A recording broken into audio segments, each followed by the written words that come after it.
Всем привет! Сегодня я буду готовить зеленые щи. И в первую очередь нам понадобится бульон.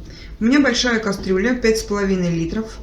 Примерно 2/3 воды я наливаю и кусочек мяса. Любой с косточкой. Подойдет абсолютно все, что хотите по вкусу. И свинина, и говядина, и курица, и утка. То есть все, что нравится. Можно даже на воде их варить, то есть с овощным бульоном.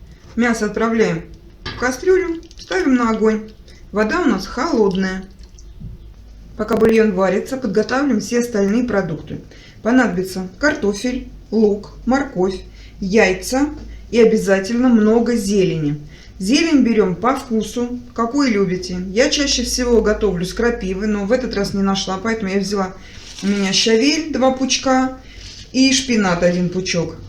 1 пучок укроп, петрушка и зеленый лук.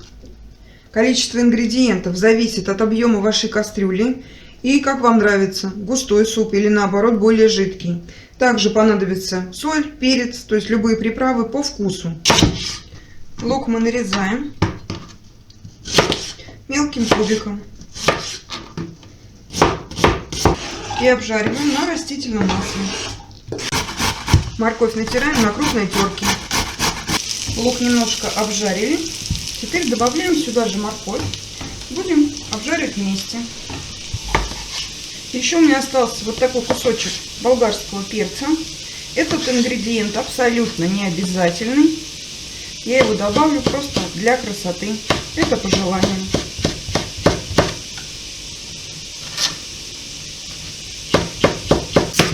Картошку почистили, помыли. Нарезаем. Нарезаем достаточно крупно, чтобы оно у вас в супе чувствовалось. Мясо из бульона достаем. Оно пока будет остывать.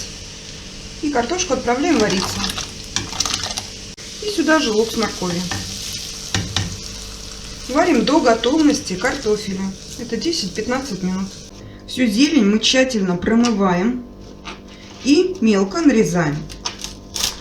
Вот такие веточки лучше всего убрать. Они жестковатые и будут долго вариться. Зелень мы будем добавлять в кастрюлю одновременно. Поэтому мы все складываем в одну мисочку. И теперь немного расскажу про яйца. Вообще положено яйца сварить и половинки добавлять уже в тарелочку. Половинку вареного яйца. Для меня лично это неудобно. К тому же меня с детства научили делать по-другому. Поэтому я покажу, как я делаю. А вы решайте сами. Добавлять вареные яйца уже готовые. Либо воспользоваться моим способом. Я беру сырые, разбиваю их в мисочку. И все немножко перемешиваю. И теперь яйцо мы вливаем вот сюда, в суп, тонкой струечкой. И сразу его быстренько перемешиваем.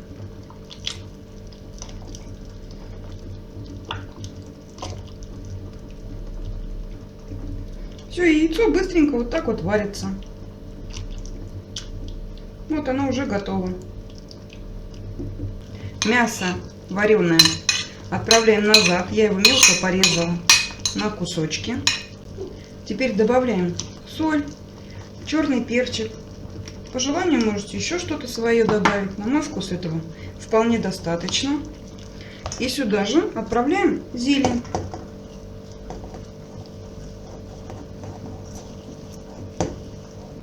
Доводим до кипения. Провариваем буквально пару минут. И обязательно не забудьте, вот кто будет готовить также с щавелем, попробовать. Потому что он дает кислинку. При необходимости можно подсыпать немножко сахара, буквально там ложечку. Пару минут прокипит он у вас, и можно выключать, он готов. Готовый суп выключаем, и можно подавать к столу. Подают его, конечно же, со сметаной. А еще, кстати, очень вкусно с сухариками. И вкусно, и красиво, очень легкий, малокалорийный, очень замечательный такой именно летний супчик. Попробуйте сами, у вас тоже все получится, все понравится. Всем спасибо, приятного аппетита. Пока-пока.